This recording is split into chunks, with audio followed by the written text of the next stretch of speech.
Marcus Reinhardt leaned against the railing of the crowded spaceport, watching the endless stream of travelers move past him.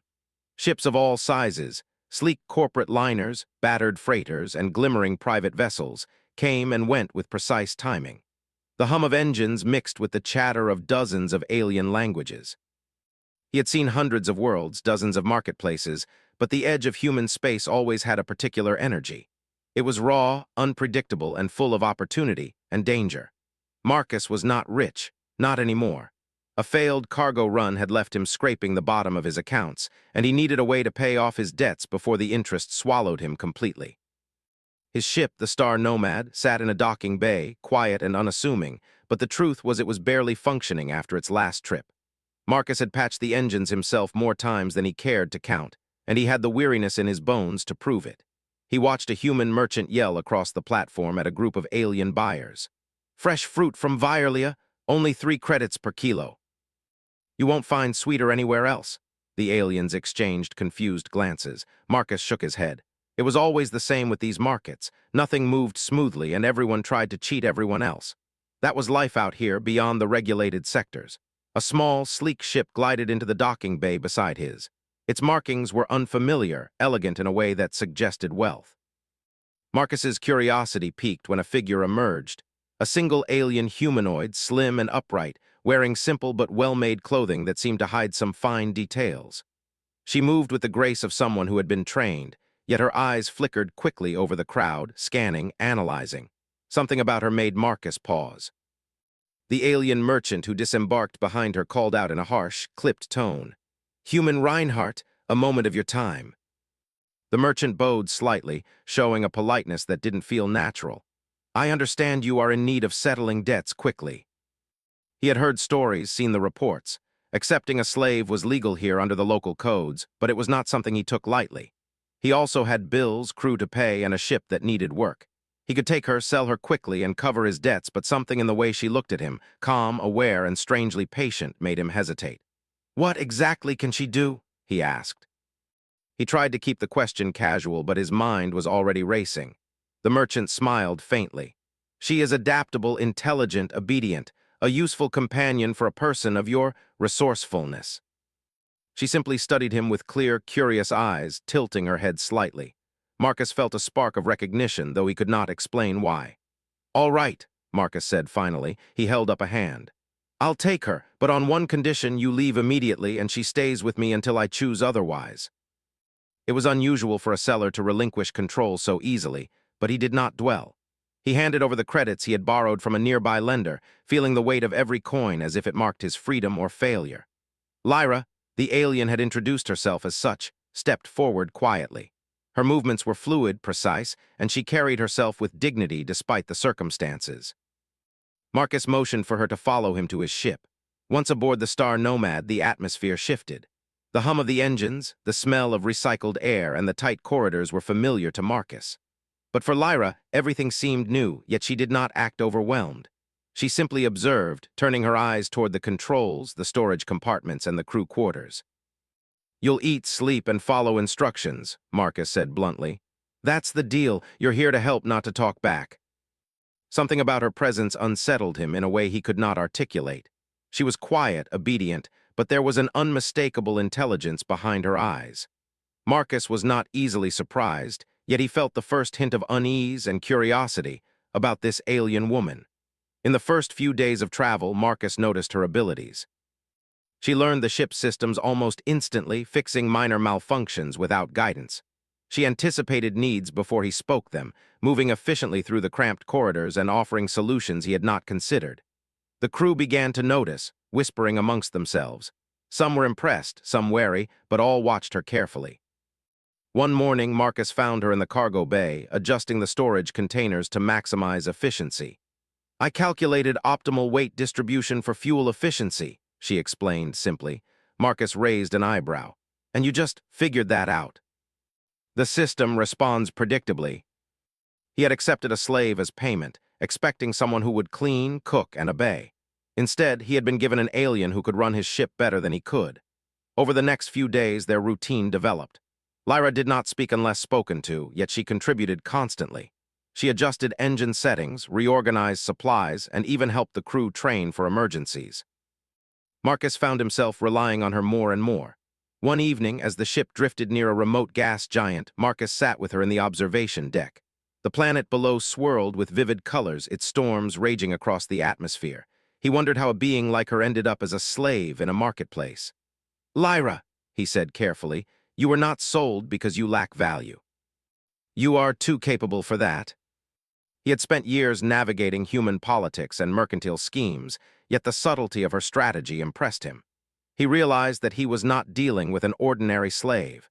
He was dealing with someone who understood risk, observation, and manipulation on a level few humans could. The following week brought danger to the ship. A band of pirates, human and alien, intercepted them while passing through an unpatrolled sector. They demanded cargo and threatened violence. Marcus readied the ship's defenses, but the situation was tense. Lyra moved among the crew calmly, issuing precise instructions. She adjusted shields, redirected power to engines, and anticipated the pirates' maneuvers. Marcus watched in awe as she directed the defense, her calculations flawless. Within hours, the pirates, frustrated and outmaneuvered, withdrew without causing significant damage. Marcus shook his head afterward. "I don't know who you are or why you were sold, but you just saved this ship, and possibly my life." Observation leads to advantage. Advantage leads to safety. He had expected a simple transaction, a quick solution to his debts. Instead, he had accepted a companion whose presence challenged his understanding of strength, intelligence, and survival. The marketplace deal had seemed like a lifeline at the time. Now, as he looked at Lyra quietly adjusting the ship's controls, he realized it might have been the beginning of something far larger, far more dangerous, and far more extraordinary than he could have imagined. The journey through the outer sectors had always been risky, but Marcus felt more alert than usual. He had flown through pirate territories, asteroid fields, and rogue planets, but there was something different about traveling with Lyra. She was quiet, efficient, and always observing. Marcus realized he had grown used to relying on her, though he could not yet define exactly why. It began with the small things. She would anticipate the ship's needs before he even noticed them. If a system started to malfunction, she would already have a solution ready. When the crew argued over minor disputes, she mediated without raising her voice, offering practical solutions that smoothed tensions. It was as though she could read people as easily as she read machinery. One evening, while the ship drifted in the shadow of a gas giant, Marcus found her in the navigation room staring at the star maps. He had not called her there. "You're plotting something," he said, leaning against the doorway. She looked up, her expression calm. "I am analyzing possible trade routes and fuel consumption patterns. It may improve efficiency and reduce travel time." It was unsettling but impressive. Over the next few days, Marcus began noticing subtle hints that Lyra knew more than she should. When discussing planetary politics with other traders over the communication system, she would interject with insights that were surprisingly accurate. She would explain trade laws, customs, and economic trends that even the experienced human merchant seemed unaware of. One night, Marcus sat alone in the observation deck, looking at the stars and thinking about her. "Lyra," he said softly, almost to himself, "you're not just smart. You're unusual, too knowledgeable, too careful, too aware." "I have had reason to study the universe carefully," she said. "Knowledge protects from harm." He had always prided himself on human ingenuity and cleverness, but here was a being whose thinking rivaled his own and surpassed it in some ways. He wondered what she had experienced before arriving in the market, what had shaped her so efficiently. Their conversation was interrupted by a sudden alert. Red lights flashed across the control panel, accompanied by an urgent siren. "Pirates," Marcus muttered. "How did they find us?" Marcus maneuvered the ship with skill, but Lyra's guidance made all the difference. She predicted the enemy's moves, calculated optimal energy distribution, and instructed the crew in precise countermeasures. Marcus realized during the attack that he trusted her completely. She was not just helpful, she was indispensable. When a missile slammed into a side panel, threatening to breach the cargo bay, Lyra calmly redirected the energy shields and managed to stabilize the hull. "Marcus," she said without urgency, "if you increase engine output by 20%, we can escape the gravitational pull of the asteroid cluster." Within moments they were free, watching the fleeing pirates shrink into the distance. The crew erupted in cheers, but Marcus barely moved. He turned to Lyra, who was quietly monitoring the ship's systems. "I don't know how you do that," he said. "Most human captains would have panicked." Observation and calculation produce results. Rumors spread quickly among the humans on board. "She's too clever," they whispered. "She knows more than she should." "That is exactly why we need her. If we don't trust her, the rest of you better start learning to run this ship alone." Why would an alien of such intelligence end up as a slave in the marketplace? She had the knowledge, the grace, and the skill to command a ship, perhaps even a fleet. He decided to test her indirectly. "Lyra," he said one evening as they monitored approaching trade lanes, "if someone tried to harm you, what would you do?" "I would assess the threat, identify vulnerabilities, and neutralize danger with the least risk to others." Survival instincts were one thing, but the confidence she displayed went beyond training. It was experience born from necessity, not instruction. The next day, their communication system picked up a transmission. A human trader on a nearby station had sent a warning. A high-value alien was in their sector, and rumors of bounty hunters had circulated. Marcus's stomach tightened. Could it be her? He confronted Lyra privately. "They're looking for you. Tell me, are you in danger?" Not for being a slave, but for something much more significant.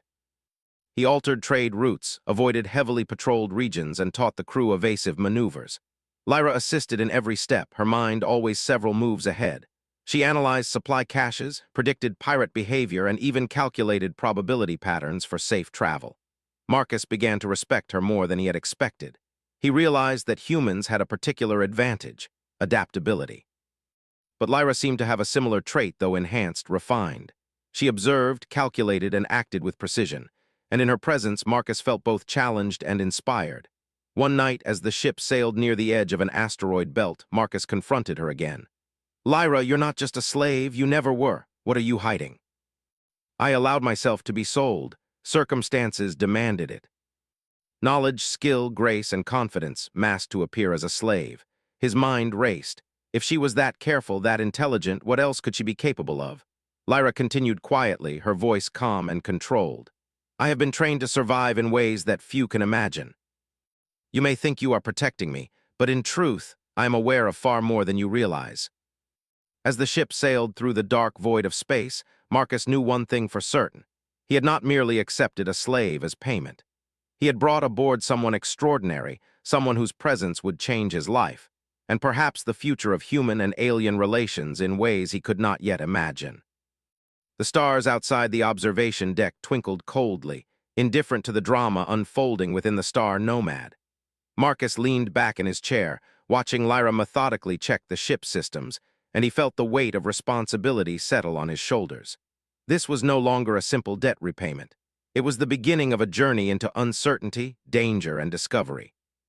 And Marcus realized that he would need every ounce of human skill, courage, and ingenuity to navigate what was coming next.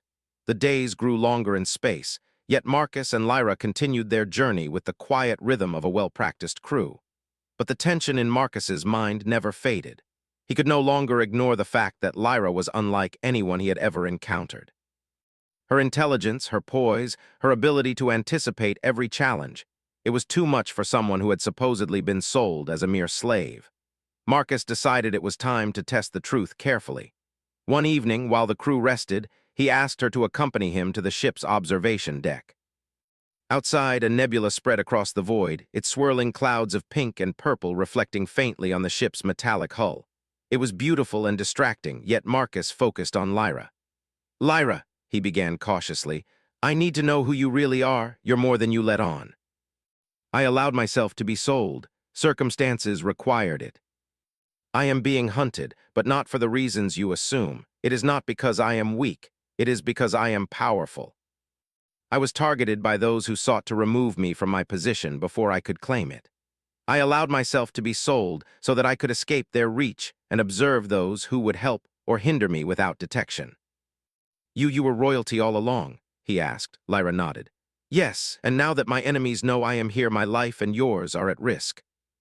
The stakes were enormous, and yet he could not deny the thrill that came with the challenge. Humans thrived under pressure, and he had always believed in their resourcefulness. Now he had the chance to put it to the test in ways he had never imagined. "All right," Marcus said finally, his tone firm. "We'll do this my way. First, we need to secure the ship and crew. Second, we need information. Third, he paused, thinking through his options. We need allies. Lyra instructed the crew on advanced security protocols, optimized the ship systems, and calculated potential threats from known pirate sectors. Marcus watched her in action, feeling a mixture of admiration and unease. She was not only competent, she was brilliant, far beyond what he had expected from someone disguised as a slave. Their first challenge came sooner than expected. While navigating through a sparsely patrolled region, sensors detected an approaching vessel. Its signature was unfamiliar, but the speed and trajectory suggested hostility. Marcus braced himself for an encounter. Lyra moved to the control panel, her fingers flying over the interface. They are scanning us. If we are detected, they will pursue. We have limited options. Then let's make them regret it. Within minutes, the attackers lost track of them entirely. The crew cheered, and Marcus allowed himself a small smile. Not bad for a slave, he muttered under his breath. Lyra did not respond to the comment, but her calm expression suggested she was pleased. Marcus realized that she did not seek praise. Her intelligence and skill were not for recognition. They were survival tools honed by necessity. As they continued, Marcus observed subtle changes in the crew. While initially suspicious, the humans began to respect Lyra's abilities. She earned their trust not by authority, but by competence. She guided the ship through technical difficulties, negotiated minor disputes, and even offered solutions to trade negotiations that Marcus had not considered. One day, while refueling at a remote station, Marcus noticed a small group of individuals watching the ship. They were clearly not ordinary travelers. Lyra, as usual, noticed first. "They are agents of my enemies," she said quietly. "We cannot stay here long." Marcus was impressed, not just by her skill, but by her foresight and ability to act under pressure. Back in space, Marcus finally allowed himself to ask the question he had avoided. "Lyra, why did you trust me? You knew from the start that I was just a human, and humans aren't exactly known for loyalty in these parts. You are resourceful, moral in ways that matter, and willing to take risks not for yourself, but for others. These qualities are rare. You are trustworthy enough to assist me." "Well," he said, "I guess that makes us partners then." Marcus felt a surge of adrenaline. "They found us," he muttered. "Get ready, Lyra, we're going to need every trick we have." Lyra calculated optimal energy distribution, predicted enemy firing patterns, and guided Marcus through a series of risky but effective evasions. Human ingenuity combined with Lyra's analytical precision allowed them to survive a situation that would have overwhelmed most captains.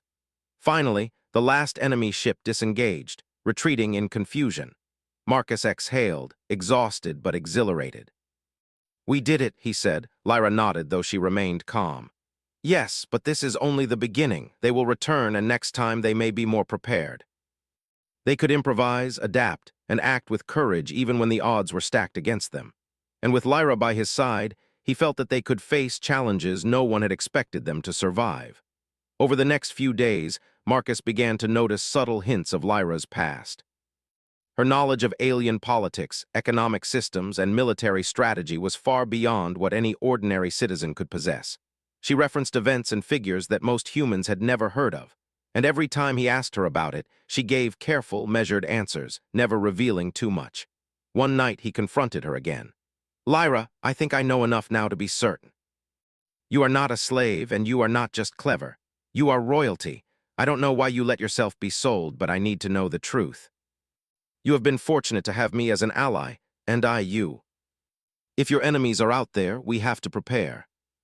And now, faced with pirates, assassins, and galactic intrigue, he realized that human ingenuity, combined with Lyra's skills, could accomplish the impossible. For the first time since accepting her as a slave, Marcus felt a spark of excitement. This was no longer a simple debt repayment or a ship journey. It was the beginning of an adventure that would test humans in ways no one had expected, and perhaps prove that human courage and cleverness could shine even among the stars. The stars stretched endlessly outside the Star Nomad as Marcus leaned back in the captain's chair, hands gripping the armrests. He had faced pirates, mercenaries, and more than his share of danger, but the revelation of Lyra's identity had changed everything. She was a princess, hunted for her throne, and now they were partners in a game that spanned planets and politics. Marcus had always believed in human resourcefulness, but even he realized that this challenge would require all of it, and more. Lyra moved quietly through the bridge, checking systems, rerouting power, and calculating their next steps. Her calm efficiency contrasted sharply with the tension Marcus felt. "We can't wait for them to find us," she said. "They are patient, and patience favors the prepared. We find allies before they do, and we strike where they least expect it." Lyra, using her knowledge of galactic politics and her understanding of her enemies' tendencies, suggested the optimal routes and strategies to approach potential allies. They mapped escape routes, trade opportunities, and contingency plans with meticulous precision. One of Marcus's first ideas was bold. They would visit a neutral planet known for hosting discreet interstellar meetings, traders, diplomats, and mercenaries alike. Marcus had used it before in smaller missions, but Lyra's presence elevated the stakes. If they could secure allies there, they would gain both protection and influence. When they arrived, Lyra guided him through the corridors of the space station with subtle gestures. She introduced him to alien dignitaries, trade brokers, and even a retired strategist who had connections across several sectors. Marcus watched in awe as she navigated the political nuances of the station, speaking in careful tones that earned respect without revealing too much about herself or him. By the time they reached a quiet observation lounge overlooking the starfield, Marcus felt both exhausted and exhilarated. "I don't know how you do this," he said quietly. "You move among them as if you belong, and yet I know you've never been here. The universe rewards those who can anticipate without being obvious." Their approach was slow but deliberate, giving them little time to prepare. Marcus woke to her voice over the intercom, calm but urgent. "We have company. They have been patient, but their patience has ended. Prepare the ship for tactical engagement." Marcus took the helm, relying on her calculations to predict the enemy's moves. The attack came swiftly. Several sleek, heavily armed ships emerged from a nebula, striking with coordinated precision. Marcus maneuvered with skill, dodging missiles and energy blasts. Lyra guided him with near-perfect timing, giving precise instructions to crew members to reroute power, deploy countermeasures, and anticipate enemy strategies. Hours passed in a tense blur. Marcus had always believed in human ingenuity, but he realized that ingenuity combined with Lyra's insight was unstoppable. Every move he made she had anticipated, and every threat she neutralized with calculated precision. Finally, the enemy ships withdrew, battered and confused. Marcus exhaled, sweat beading on his forehead. "I don't know how we did it," he muttered. Lyra's calm gaze met his. "We did what had to be done, and we are still alive. That is all that matters for now. We will feed misinformation, create diversions, and strike where they least expect. The human element, your unpredictability, is our advantage." Using the ship's communication systems, they sent false signals, suggesting they were headed to various trade hubs while secretly plotting routes through unpatrolled sectors. They used their limited cargo to create the illusion of valuable shipments, drawing the attention of pirates and spies alike, only to vanish before any confrontation could occur. The combination of Marcus's human intuition and Lyra's precise calculations made them a formidable team. Marcus noticed how Lyra's respect for human ingenuity grew with each success. She began to comment on his decisions, not with condescension, but with admiration for his quick thinking and adaptability. Then came the decisive move. Using information gathered from allies at the neutral station, they pinpointed the location of a hidden base used by the faction attempting to remove Lyra from power. Marcus knew the risks. Attacking would be dangerous and failure could cost them everything, but Lyra's confidence bolstered him. "We go in quietly," she said. "Strike only where necessary. Precision and timing will be our greatest weapons." Every decision relied on trust, timing, and instinct, the very qualities that humans excelled at. When they reached the base, Marcus marveled at Lyra's strategy. They did not storm the gates or fire blindly. Instead, Lyra identified critical points, communication hubs, power grids, and command centers. With Marcus piloting and the crew following her guidance, they infiltrated the base with minimal confrontation, disabling defenses and gathering evidence of the conspirators' treachery. The operation was a complete success. By the time they departed, the base was in chaos, the conspirators exposed, and Lyra's enemies forced to retreat. Marcus allowed himself a brief moment of satisfaction. "We did it," he said. Lyra's calm smile was almost imperceptible. "Yes, but remember, Marcus, this is only one step. Power is not secured by a single victory. We must remain vigilant." He realized that human ingenuity and courage were not just useful, they were essential. As they traveled back through the void of space, Marcus reflected on their partnership. Lyra had taught him that survival depended on observation, calculation, and patience. But she had also learned from him that human unpredictability, courage, and moral judgment could overcome even the most precise plans. Together, they were a force that neither pirates, assassins, nor political factions could easily defeat. One evening, as the stars stretched endlessly outside the observation deck, Marcus looked at Lyra. "You know," he said, "I never expected a simple debt repayment to turn into this. I thought I was just rescuing a slave. Instead, we've started something bigger than either of us. And your choice to trust a human saved us both more times than I can count." He had always believed in the resilience and ingenuity of humans, but now he saw it magnified in ways he could not have imagined. With Lyra by his side, his skills were amplified, and together they could face challenges that no one had expected them to survive. The galaxy was vast, full of unknown threats, political intrigue, and dangers lurking in every corner. But for the first time in a long while, Marcus felt ready, not just to survive, but to thrive.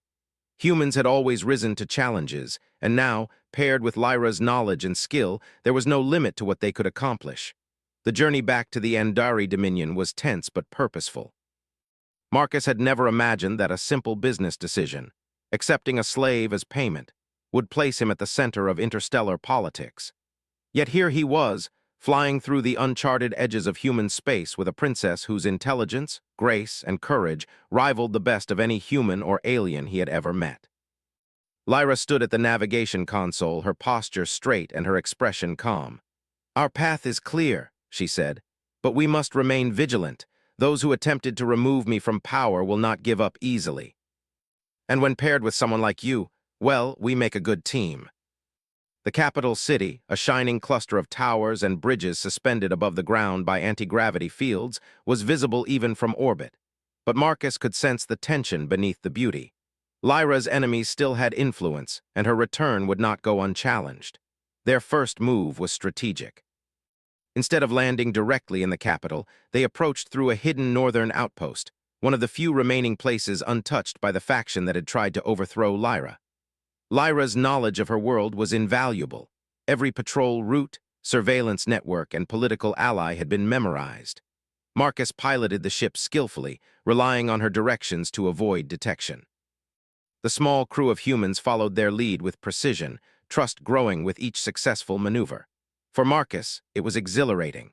Humans thrived in uncertain conditions, and with Lyra's guidance, they navigated a political minefield that would have overwhelmed almost any other group. Once they landed, Lyra and Marcus were immediately confronted with another challenge. Members of the faction that had tried to assassinate her had anticipated her return and set up a blockade to prevent access to the capital. They had troops, energy barriers, and automated defenses ready. Marcus frowned. "Well, looks like they didn't get the message that humans don't give up easily." Precision, planning, and improvisation. The remaining crew would create diversions, setting up false transmissions, decoy signals, and minor skirmishes to draw attention away from their real movements. Marcus worked quickly, coordinating the diversions with the human crew. They used their knowledge of technology, combined with improvisation, to hack into the faction's communications. Within hours, alarms were raised in one sector, while the real team moved undetected toward the capital. Lyra guided Marcus through the tunnels, explaining the layout and pointing out weak points in the security grid. Her strategy was flawless. Humans had ingenuity and adaptability, but she had preparation, precision, and foresight. Together, they were unstoppable. As they emerged near the throne chamber, they were met by the faction's remaining guards. Marcus tensed, but Lyra raised a hand, signaling calm. "Trust in preparation," she said quietly. With precise timing, Marcus and the crew neutralized the guards using non-lethal means. Energy nets, stunners, and clever traps allowed them to move without unnecessary violence. Humans excelled in improvisation, adapting in the moment, reacting to unexpected threats, and Lyra's strategies ensured that every step counted. Finally, they reached the throne room. Lyra stepped forward, her presence commanding despite her small frame. She addressed the remaining loyalists and the faction's leaders who had gathered there, her voice strong and clear. "This ends now. The Andari Dominion belongs to its people, and I will rule with wisdom, justice, and strength. Those who sought to remove me have failed." Once the throne was secure, Lyra turned to Marcus. "You have done more than survive, Marcus. You have proven that humans are not only clever and brave, but trustworthy allies. Your guidance, courage, and ingenuity were instrumental in restoring order. You led with intelligence and strategy. I just helped keep us alive along the way." They lacked advanced technology in some areas, were often chaotic, and could seem reckless. But it was precisely their ability to think creatively, adapt, and act with courage under pressure that made them powerful. That same quality had turned a desperate journey into a victory for a princess and her human companion. Over the next few weeks, Marcus worked alongside Lyra to strengthen her rule. He helped establish trade networks with human colonies, using his knowledge of commerce and negotiation to create mutually beneficial relationships. Lyra learned from Marcus as much as he learned from her. Her political decisions were informed by strategy and foresight, but Marcus's understanding of human behavior and creativity provided insight she could not have anticipated. Word of their success spread quickly. Humans were celebrated across the Andari Dominion as allies capable of extraordinary feats. Marcus became a respected figure, his reputation growing not through force, but through ingenuity, courage, and moral clarity. Lyra, secure in her throne, often visited Marcus in his quarters aboard the Star Nomad. Together they planned future ventures, trade, diplomacy, and exploration. Humans had earned the trust of the Andari people, not by conquest, but by demonstrating intelligence, bravery, and adaptability in ways that the alien factions could not ignore. One evening, as the twin moons of the Andari capital rose in the sky, Marcus and Lyra stood on the observation deck, looking out over the city. The air was cool, the lights below shimmering like stars on the ground. "You know," Marcus said, "I never expected that accepting a slave as payment would lead to this. I thought I was taking a risk for nothing. Instead, we've changed the course of a world. You are resilient, clever, and capable of rising to challenges that would overwhelm other species. You are remarkable. We have achieved more together than either of us could have alone." And now, as he watched Lyra reclaim her throne and stabilize her dominion, he realized something profound. Humanity had strengths that could not be measured by technology alone. Resourcefulness, adaptability, and moral judgment were weapons of their own. And when combined with allies like Lyra, humans could shape the galaxy in ways few expected. The Andari Dominion thrived under Lyra's rule, and humans were welcomed as trusted partners. Marcus's reputation grew, not just as a trader or pilot, but as a symbol of human ingenuity and bravery.